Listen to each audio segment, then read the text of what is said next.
इस news channel पर जो भी वक्ता ने कहा वो उसकी अपनी राय है, जिसकी पुष्टि नेशन न्यूज इंडिया नहीं करता। धन्यवाद।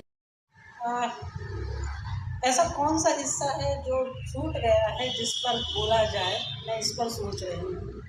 और मुझे लग रहा है कि लगभग सारी बातें हो चुकी हैं।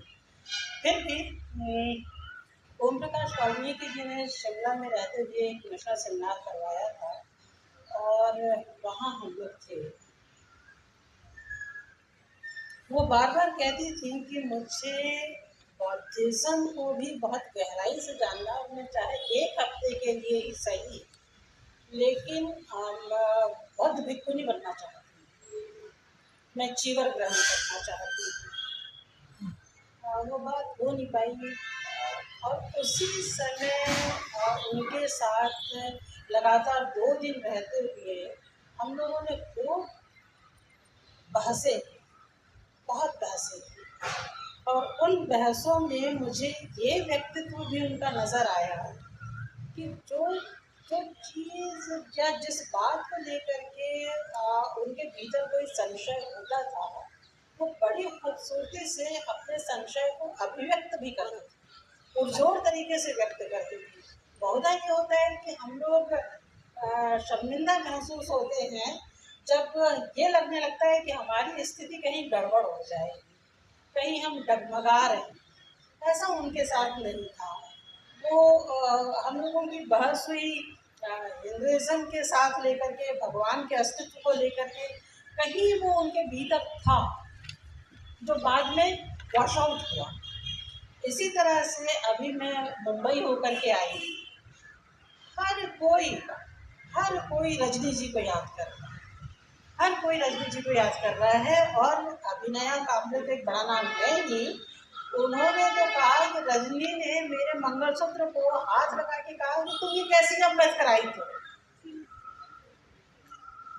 मतलब कि आप जिस अभी 2 शब्द बार बार लिए ही जा रहे हैं और जिसको लेकर के बहुत चर्चा है, ब्राह्मणिकल पितृसत्ता। तो आप जब तक इस पितृसत्ता से, ब्राह्मणिकलवादी पितृसत्ता से नहीं जूझेंगे, तब तक आप कैसे काम करेंगे। ये बहुत बड़ी बात थी उनके भीतर कि वो निसंकोच किसी से भी कोई भी बात अपने भीतर की तार्किक तरीके से रख पाती थी। पुष्पा जी ने किसी अंतर्राष्ट्रीय महिला मंच की बात की, उसके बारे में मेरी जानकारी नहीं है, लेकिन अखिल भारतीय दलित लेखिका मंच, इसके लिए उन्होंने एड़ी चोटी का जोर लगाया और उसकी स्थापना करके ही वो दम लोग अभी अभी पता नहीं कैसे आपका तो वो इनवाइट भी नहीं आया था, पर अपनी पुरानी मेल्स को डिलीट करते करते वो सारी की सारी मेल्स आई रजनी तिलक की कि वो किस तरह से कितने लोगों को संबोधित कर रही थी।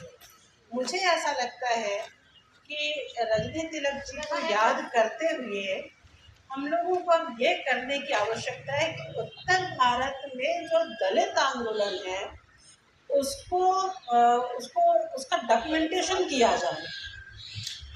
यदि वो डॉक्यूमेंटेड नहीं होगा तो आप सब जो उनके साथ काम किए हुए लोग हैं, ये अपनी अपनी स्मृतियों के साथ वो ख़त्म हो जाएगा। तो मैं अशोक भारती जी से निवेदन करती हूँ कि हमको सभी लोगों को, हम लोगों ने अखिल भारतीय दलित लेखक मंच से उनके मृत्यु के बाद रजनी तिलक एक अधूरा सफ़र, ये डॉक्यूमेंटेशन किया था उनकी यादों को लेकर के, लेकिन वो कंप्लीट नहीं है। मुझे लगता है काम उनका बहुत बड़ा था और उस बड़े काम को डॉक्यूमेंट करने का हम आज यहाँ से संकल्प लें कि हमको वो काम करने की ज़रूरत है।